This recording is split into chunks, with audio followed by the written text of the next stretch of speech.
La reconstrucción de la historia toma su tiempo. Una aproximación a la verdad es, por decirlo, una utopía.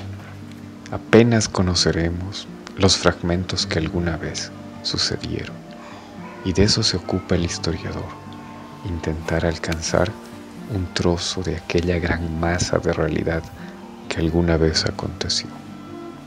En esta oportunidad, debo decir, tuve la oportunidad de acompañar a una investigadora amazónica, Marcela Fonseca Gómez.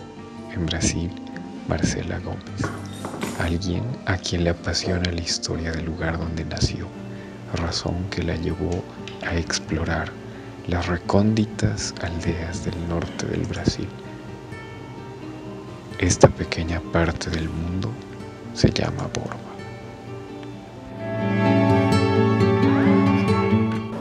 Sin embargo, antes de arribar a la actual villa de Borba, se debe precisar, hay un viaje de varios días en barco, saliendo desde Belén alrededor de 5 días.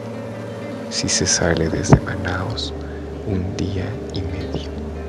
Un viaje que, al igual que en el pasado, recorre gran parte del Amazonas y sus afluentes. Un viaje que, por más descriptivo, es único en su género y que vale la pena recorrer.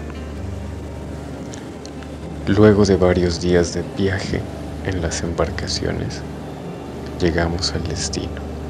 Se trataba de una antigua aldea indígena ubicada dentro de uno de los afluentes del río Amazonas, el Madeira, aquel que aparece en las crónicas en el temprano siglo XVI y que fue para muchos el más difícil de navegar, sobre todo cuando se va contracorriente, y además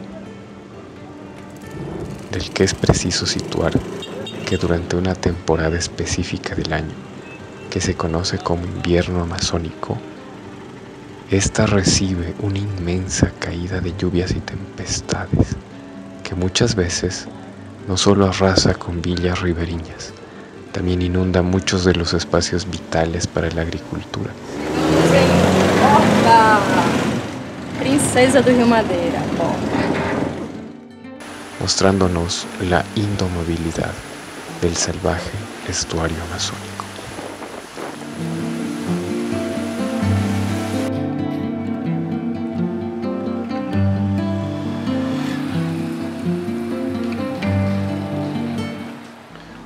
Una vez en el centro de la villa, nos aprestamos a buscar un espacio donde acomodarnos, y como al mejor estilo del pasado, acudimos al abrigo de la iglesia, una casa de reposo que nos facilitó donde pasar algunos días, acompañados de algunas monjas en retiro que no se dejaban encontrar, para luego reconocer el lugar, explorarlo, caminarlo y por sobre todo indagar en las realidades del pasado colonial, que muchas veces no escapaban de los cotidianos asuntos del presente.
Bem, estamos em Borba, município do estado do Amazonas, aqui que foi a antiga aldeia de Trocano no século XVIII.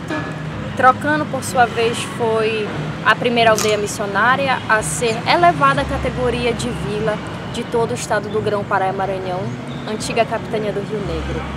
Então, esse processo de secularização, ou seja, essa transição da aldeia missionária de Trocano para a vila de Borba, atual município de Borba, se passa em razão das medidas antijesuíticas do período pombalino na Amazônia. Então, aquele que ficou conhecido como Marquês de Pombal, o Sebastião José de Carvalho e Melo, secretário de Negócios Estrangeiros do Reino de Portugal, sancionou uma série de medidas direcionadas à Amazônia portuguesa, de cunho reformador, de cunho iluminista, ilustrado, que visava, digamos, retirar da administração religiosa a antiga aldeia e passar para as mãos da administração leiga, a administração oficial lusa. No entanto, nos perguntamos como a aldeia se transformou em vila. Como e por que Borba foi a primeira vila da antiga capitania do Rio Negro, atual estado do Amazonas? Para a gente entender um pouco como se deu esse processo histórico, precisamos ir brevemente para a passagem do século XVII para o século XVIII e ver alguns antecedentes dessa transição da aldeia para a vila. Os antecedentes desse processo nos leva ao período das primeiras expedições ao Rio Madeira, ainda no século XVIII, na primeira metade do século XVIII, e também nos leva ao processo de formação das missões, assim como nos leva às dinâmicas dos povos indígenas que aqui habitavam naquele tempo. As três principais expedições lusas ou luso-brasileiras que por aqui passaram no Rio Madeira foram a de Francisco de Melo Palheta em 1722, um luso brasileiro, uma expedição oficial que tinha como objetivo estudar e mapear essa rota, uma rota muito promissora, tanto em vegetais, minerais, como uma rota promissora hidrográfica que ligava a fronteira entre a capitania do estado do Grão-Pará e a capitania do Mato Grosso, também ligava as fronteiras entre os impérios ibéricos na Amazônia, os territórios de domínio luso e espanhol nas Américas. Em 1742 também tivemos uma importante expedição, que foi a do comerciante português Manuel Félix de Lima, que também passou por essa rota, advindo da capitania do Mato Grosso em direção ao Grão-Pará. Também tivemos a expedição do secretário José Gonçalves da Fonseca, em 1749. Essas três expedições, cada uma ao seu modo, cada uma com os seus objetivos, contribuíram para a criação de uma base de argumentos em favor da ocupação lusa de toda a extensão do Rio Madeira. Então, antes de Trocano, antes da aldeia de Trocano se tornar essa importante aldeia missionária do longo curso do Rio Madeira, e antes dela se tornar esse arraial de apoio para essas expedições que por aqui passavam, outras missões também foram instaladas ao longo do curso do Rio Madeira e Tapajós. Por exemplo, a missão de Tupinambaranas em 1669. A missão de Tupinambaranas foi a primeira missão, antes de Trocano, a ser a central nessa região. Então, a missão de Tupinambaranas é o que hoje nós conhecemos pelo município de Parintins, no Amazonas. Ela se localiza no Médio Amazonas e de lá se tornou um centro de irradiação de padres e outras missões, principalmente para o Rio Madeira. A partir de lá, em 1688, foi estabelecida a missão dos Irurizes, onde os primeiros jesuítas, se penetraram no Rio Madeira para além da sua foz, né? Foi a partir da missão de Tupinambaranas. Então, essas duas missões, na primeira metade do século XVIII, na passagem do século XVII para o século XVIII, foram fundamentais para a primeira penetração jesuítica neste rio. Trocando, por sua vez, começa a aparecer nos registros, nos documentos históricos, como aquela aldeia missionária que substituiu a antiga aldeia de Santo Antônio das Cachoeiras, fundada, assim como Trocano. Santo Antônio das Cachoeiras também foi fundada pelo padre João Sampaio, um padre português. Inclusive, é o nome desta praça onde nós estamos agora, Padre João Sampaio, fundador da antiga aldeia de Trocano.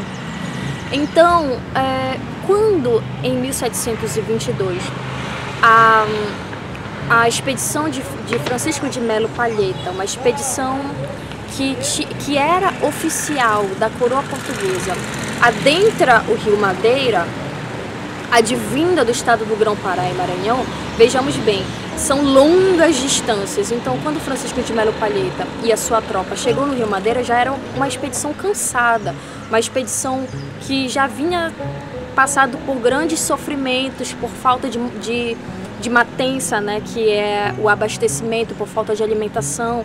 Então, já era uma expedição enfraquecida quando chegou aqui no Rio Madeira. E quando a expedição encontrou o padre João Sampaio, este mesmo padre ofereceu ajuda a essa expedição, contribuindo com índios remeiros de sua missão, assim como alimentação e principalmente com dicas de navegação, né, com orientação em relação a essa rota hidrográfica. Então, na ocasião da expedição de Francisco de Melo Palheta, o padre João Sampaio, que já atuava desde 1712, 1714 em Canumã, no rio Canumã e no rio Abacaxis, acompanha a expedição de Francisco de Melo Palheta até a primeira cachoeira do Rio Madeira. E de lá, a expedição de Francisco de Melo Palheta avança o rio e João Sampaio retorna para os Abacaxis, para o rio Abacaxis. Dentro de um ano após o seu retorno para o rio Abacaxis, ele volta novamente a essa grande curva entre o rio Jamari, a entrada do rio Jamari e a primeira cachoeira do rio Madeira, e decide estudar a possibilidade de estabelecer uma missão ali, Santo Antônio das Cachoeiras. No entanto, os superiores do Pará, os padres superiores do Colégio Jesuítico do Pará, sempre o alertavam que essa localização geográfica era um tanto muito exposta às intempéries do clima e das doenças que assolavam a região. Afinal, geograficamente, essa é uma região muito rodeada por lagos. Inclusive, tem um lago aqui próximo do rio Canumã chamado Lago Sampaio, em homenagem ao padre João Sampaio. E os padres superiores acreditavam que, e de fato, os lagos eram muito propícios à propagação de doenças tropicais. Então, era um sertão ambíguo, muito representado de forma ambígua na documentação histórica dos padres jesuítas dessa época. Por um lado, um sertão muito propício às doenças tropicais, onde padres e indígenas passavam por muitas doenças e morriam. Por outro lado, também um sertão com muitos vegetais com propriedades medicinais. Um sertão muito promissor em gêneros como o cacau, o guaraná, que era um fruto de propriedade medicinal muito utilizado pelos povos nativos da região por ter um efeito diurético, então sanava as doenças, sanava febres, dava força e energia para os indígenas e também para os padres. Então havia essa ambiguidade nessa região. Por um lado, um sertão inóspito, por outro, um sertão promissor. Então, para o padre João Sampaio, era um local importante, interessante de se fixar. Mas para os superiores do Grão-Pará, do estado do Grão-Pará, preferiam que ele se mudasse de local. Até porque se achava que essa região, por estar muito acima, né, há um grande barranco aqui na frente da cidade, de frente para o Rio Madeira, era muito exposto aos ataques dos indígenas não aldeados. Este era um aldeamento com muitos povos indígenas reunidos aqui para o trabalho da catequese com os missionários. Mas, para além daqui, havia outros povos indígenas, como os Mura. Então, acreditava-se que era uma região também muito exposta aos ataques dos Mura. Então, por volta de 1728, a missão era deslocada de local um pouco mais próximo, né, do que nós estamos aqui, nessa região que nós estamos, não tão perto da primeira cachoeira, e onde se fixa.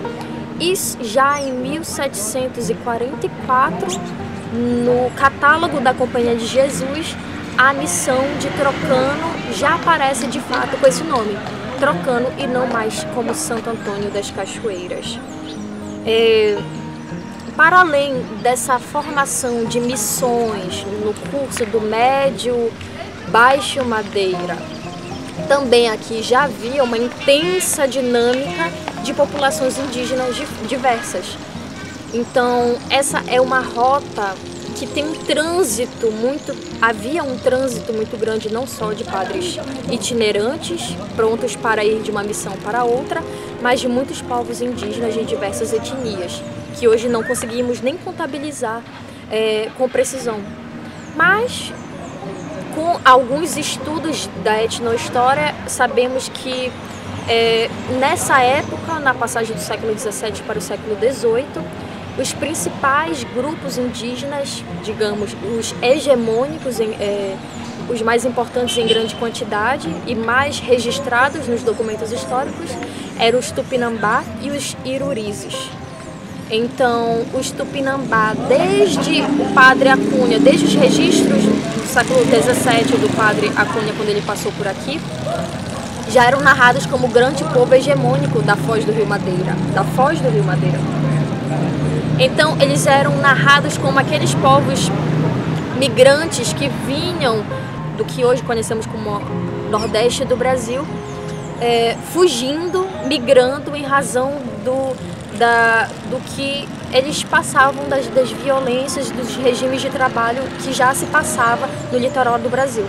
Então, os documentos históricos narram que já existe esse trânsito já desde essa época do Nordeste, passando pela Ilha do Marajó, subindo o grande rio Amazonas e chegando no Rio Madeira.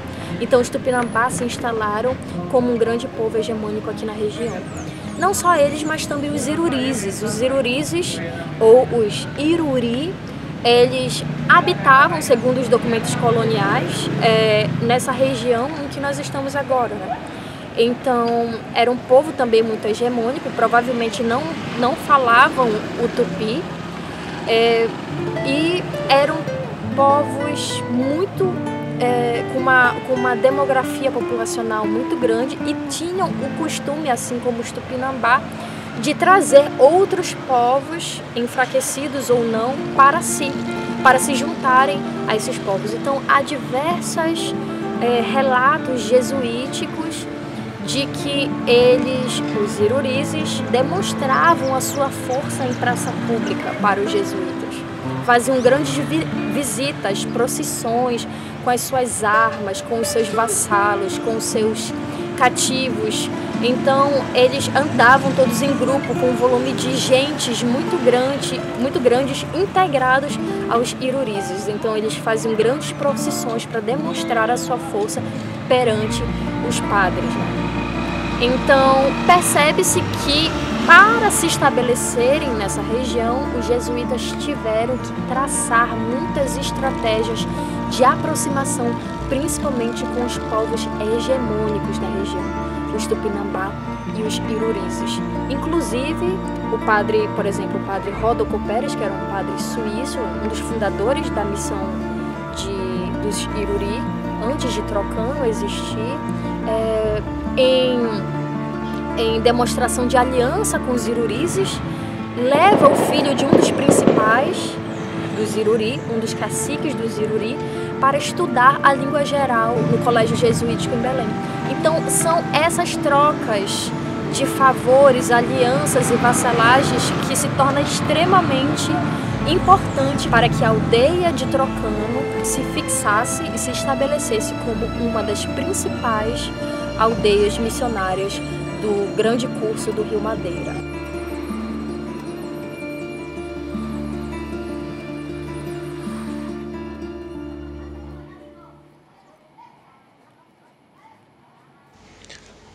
Luego de una pequeña caminata, llegamos a la parroquia de Nuestra Señora Aparecida, la que tenía bajo su responsabilidad el cuidado y la administración de la iglesia en formato de maloca indígena, en un lugar retirado del municipio de Borba. Parroquia Nossa Senhora Aparecida em formato de maloca, formato de oca indígena.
Paróquia de Nossa Senhora de Aparecida, no município de Borba, Amazonas.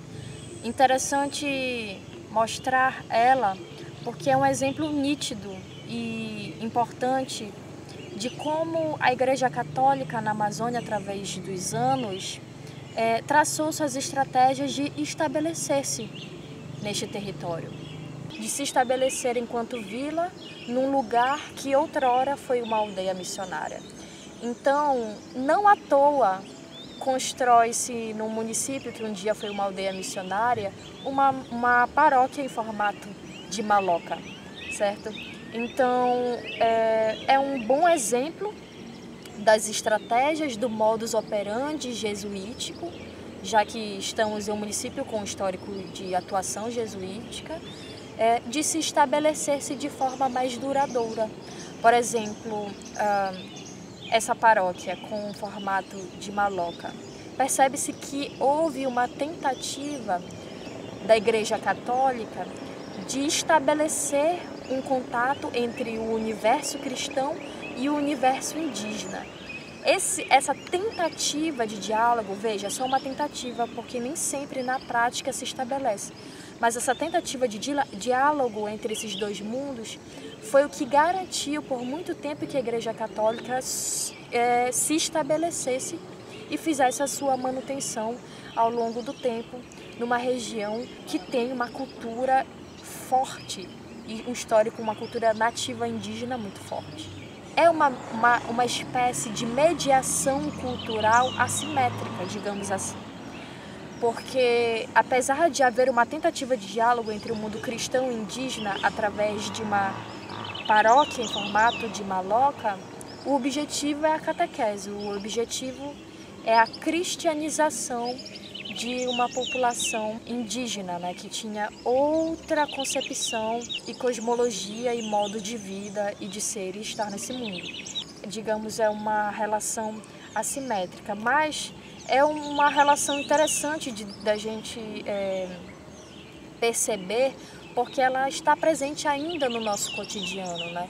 O quanto a Igreja Católica, ao longo dos últimos 2, quase 3 séculos, se adaptou ao universo amazônico. Assim como, por exemplo, a língua geral no período colonial, no período em que essa região foi uma aldeia missionária. A língua geral também foi um instrumento da Igreja Católica de mediação, de tentativa de mediação entre esses dois universos, o cristão e o indígena. A língua geral, que mais tarde convencionou se chamar de Nhangatu, foi uma língua franca que foi criada a partir de elementos do universo cristão, do latim, da língua portuguesa, da doutrina católica cristã, com elementos e palavras da língua tupi, do antigo tupi. Então, foi uma língua criada para a tentativa de se comunicar num mundo muito complexo, que era o universo colonial na Amazônia, onde as trocas comerciais, culturais, políticas entre indígenas, colonos, administradores coloniais e missionários era intensa. Então, assim como a língua geral no século XVIII foi uma tentativa de mediar relações naquele mundo diverso e complexo, essa igreja, essa paróquia de Nossa Senhora Aparecida, em formato de maloca, criada não muito distante, provavelmente, se não me engano, tem cerca de 15 anos, também, assim como outrora, também é uma tentativa de se aproximar e trazer para si mais fiéis.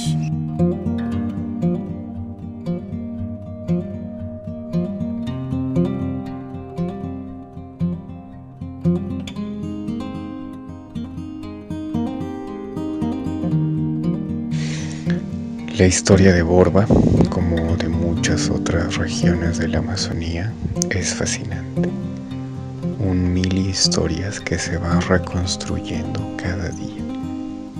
Y todo esto haciendo parte de la cultura local, para que las futuras generaciones no olviden de dónde vienen y por ende sepan hacia dónde van.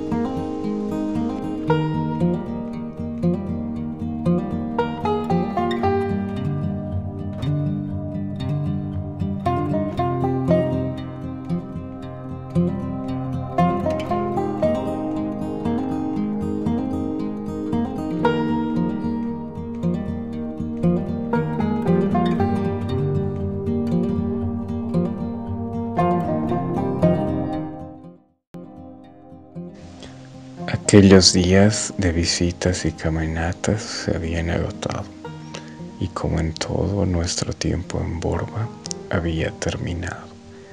Sin más dilaciones, tomamos cursos diferentes, uno dejándose guiar por las aguas y otro navegando a contracorriente.